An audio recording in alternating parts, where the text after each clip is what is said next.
So for full body massage, you generally finish on the back. Not every routine does that. Certain companies or manufacturers of products or salons and spas might adapt their massages according to the routine that they would like delivered to their clients.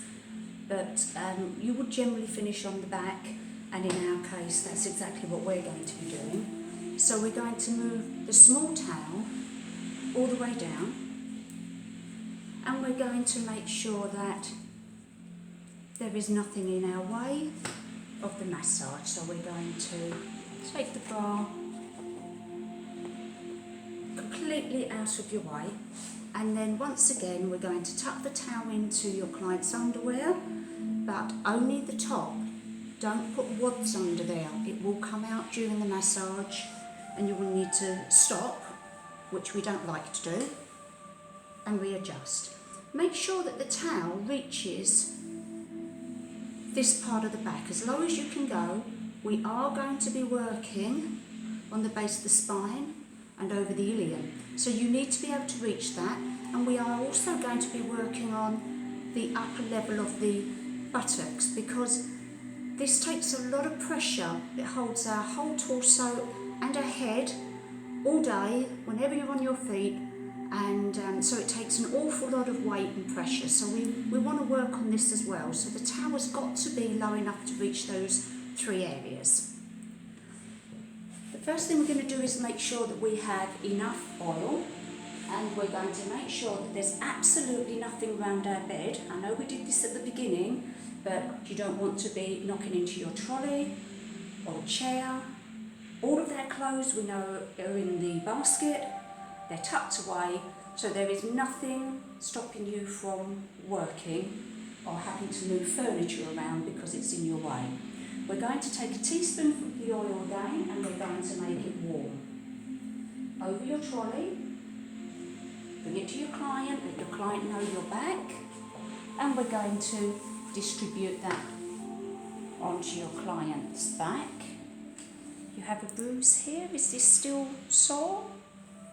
No? Lovely. We'll use light pressure, so we're checking for contraindications all the time. Obviously bruises are not going to stop us from working, but we are going to be conscious of them, and we are going to work much lighter pressure over them. Okay, second teaspoon, make it warm, and distribute that onto your client's back. So we now know we have enough, and we shouldn't need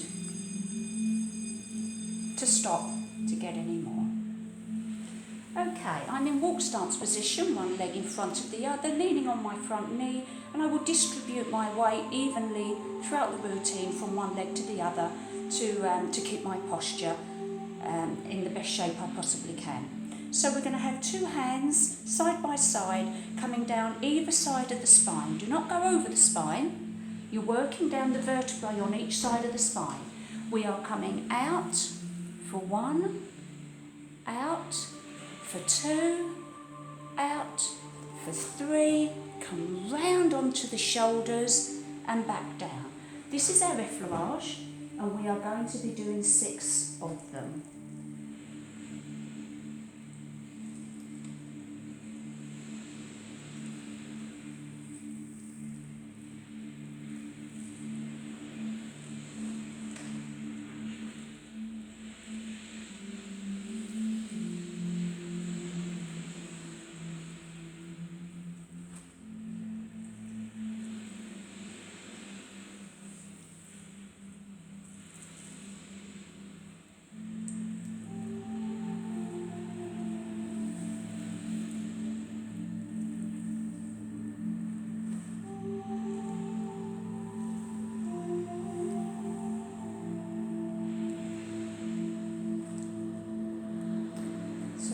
Move that we are going to do is on the spine.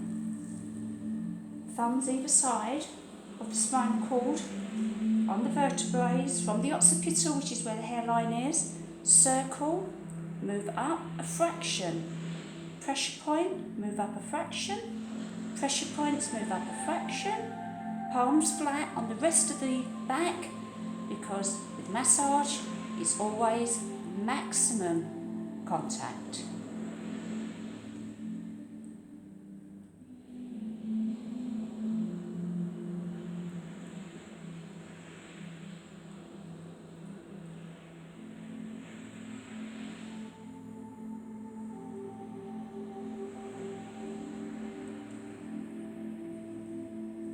And effleurage back up. Second set. Now adjust my hands so that you can see a little bit better what I'm doing. Either side of the spine. It's just again so that you can see what I'm doing, but obviously you would be keeping your hands completely flat, your fingers, maximum contact, and your wrist straight, and you would not be putting any pressure on those areas of your body. Third set.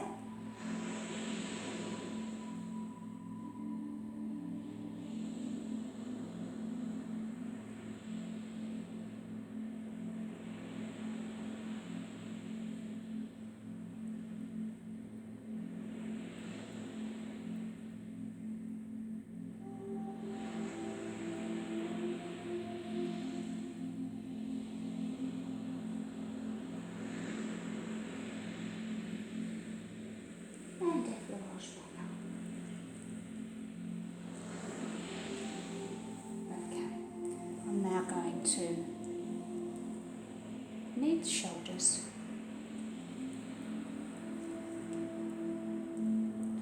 And so my client doesn't notice, I'm going to keep moving to walk to the side of the bed, and I'm going to warm the whole back by kneading, because I've been working on the spine, the sides and the rest of the back would have been getting a little cold.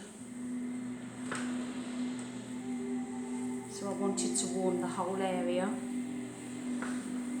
because next we're going to work on the scapular area, and we're going to try to find knots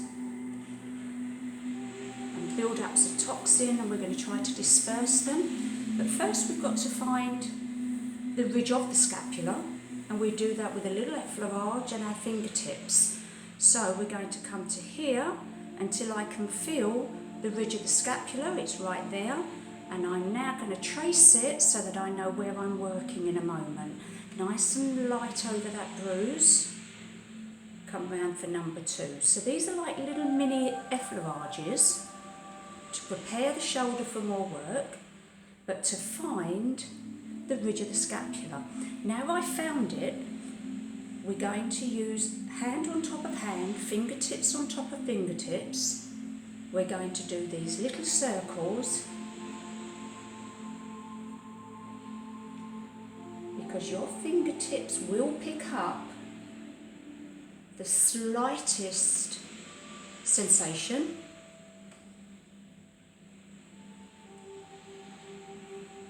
And therefore they'll track down those knots quite nicely. When you find some, just stay on top and work on them. So I've gone all the way up once, I've worked my way back down, and now I'm going to work my way back up. So that's my 3, and for my client, her knots are up here, which is very common. So that's 3. Now I know where they are. I'm going to switch to my thumbs, because my thumbs will apply a heavier pressure.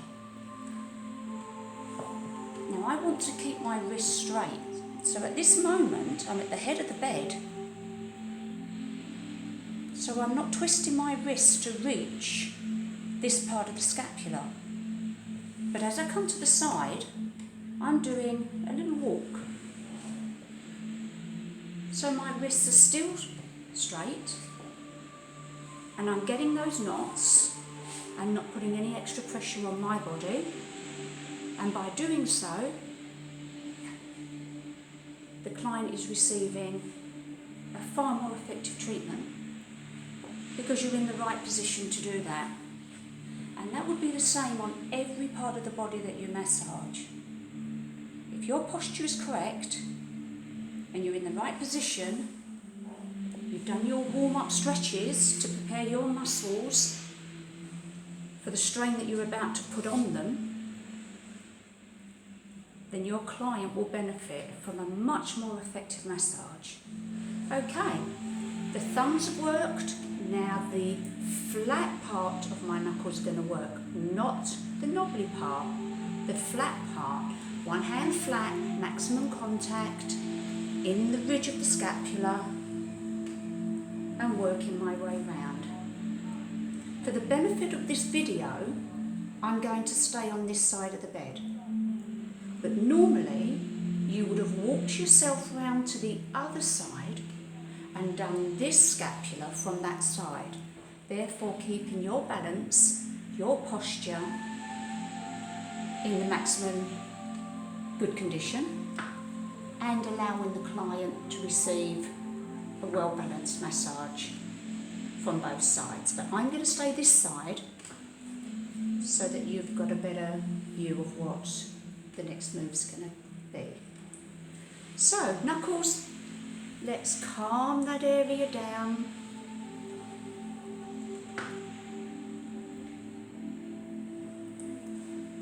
And we're going to prepare this side to do exactly the same. So, hands separating, fingertips finding that scapula before our hand on top of hand,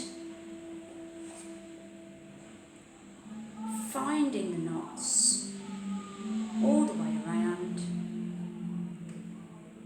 all the way back, and then all the way around again. Moving on to our thumbs, and obviously I'd be around the other side and going for my little walk to the head of the bed to get to the top of the scapula. Coming round for one. Coming back for two. And the third set.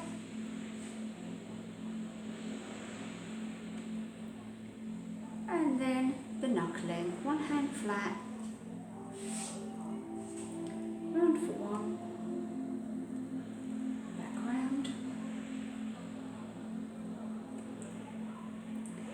That's 3 sets before we do our 3 little effleurages to calm the area down. Now the rest of the back is going to be quite chilly. So let's get that warmed up. We're going to do our kneading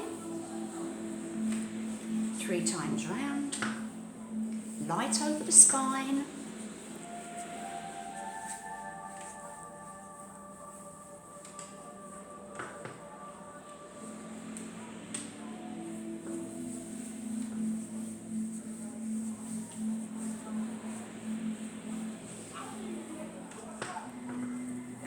As we know, following kneading is plucking.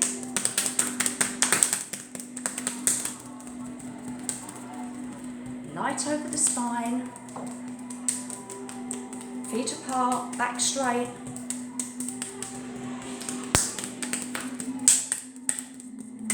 Three times round.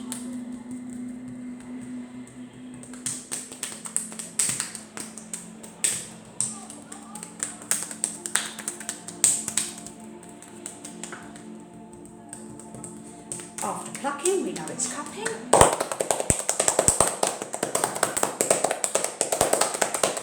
Very good on the top of the back for bronchial problems. Light over the spine.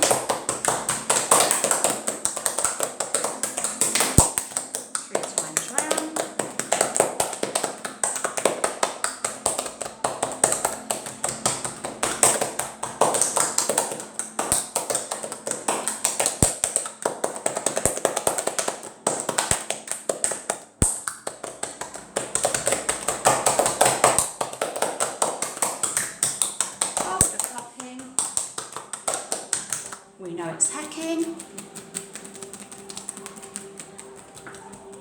slightly gentler over the top, very gentle, or jump over the spine.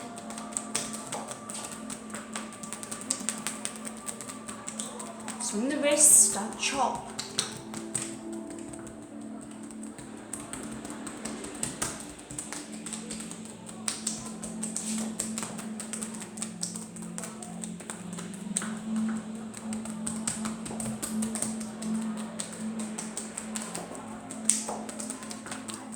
We do not beat on the back. There's too many organs and areas that you do not want to really beat over, but we do our ringing. So we're going to ring from the base, back, all the way to the top.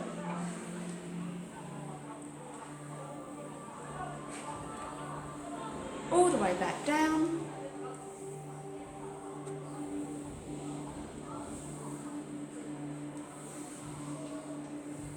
All the way back up. But we do need to make sure that we finish at the base of the spine to do the work that we discussed earlier. So ring yourself to the base, make sure those thumbs are forward. One hand flat. Circle at the base of the spine.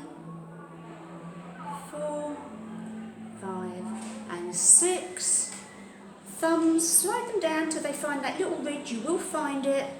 Drain out over the ilium. That's 1, 2 and 3. Now we can do the flat knuckling from the centre but not over the spine. All the way to the sides. For 1. Back to the centre. For 2. All the way to the sides. For 3.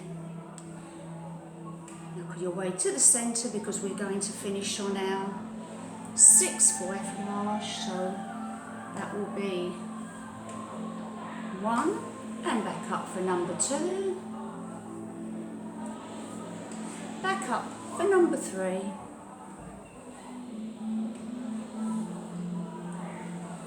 And back up.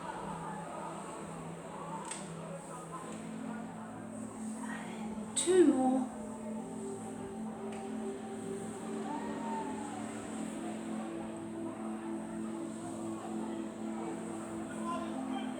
Finishing position, base of the spine, top of the back, gentle pressure and release. You would then bring your small towel up just to remove some oil. Bring that back down. Secure your client's clothing, remembering which hook it was on.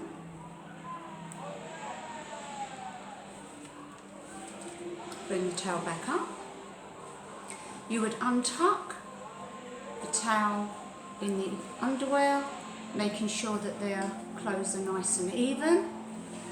And although you can't see the base of the feet, I always rub the base of the feet because there is nothing worse than putting oily feet into shoes and slip sliding all the way home. So the client has now received a full massage routine. She may be asleep at this point, so I always say to my client, we're all finished now, I'm going to go and get you some water. I want you to just relax for a moment. Now that's allowing the client to start to come around, be more aware of her surroundings, and it will stop her from jumping up straight away or turning over or getting dizzy, maybe falling or becoming nauseous. So she is now coming around in her own time. I'm going to get some water and wash my hands and bring obviously the water back to my client. I will then close the curtains in full, and just as I showed you on a previous video, I will turn my client by leaning on her towels, lifting them high so that I cannot see my client in any way, and then my client is shielded by the curtain on the other side so she knows that she has total privacy. When your client's turned, you will lift the back of the bed upright, give her some water, let her just sit and hydrate for a little while. Now while they're doing that, it is the perfect time to bring a chair over, get your treatment plan, and start to give your client all the aftercare advice that would be applicable to her. Recommending that she keep the oil on her skin for as long as possible, maybe rest for the rest of the day, and no long journeys in cars, and no strenuous exercise for the rest of the day, allow her body to heal. Recommendations if she smokes, to reduce smoking and try not to smoke for several hours if possible. Alcohol, the same advice, try to reduce as a lifestyle change. You may want to talk to her about her diet or her fluid intake if she's already mentioned to you that it's not particularly good. Any advice that's applicable to our client would be given to her at the end of the treatment. And of course you would reinforce the advice you gave her about maybe postural faults and muscular faults, anything where you think that you can advise the client to help them to control pain or any faults that they may have. So this can be done at the end. You would then obviously allow the client to get up and get dressed. Do not go far. When she's ready, you can escort her through to your rest area where they can maybe have another drink or whatever your salon policy is, wherever it is you're working.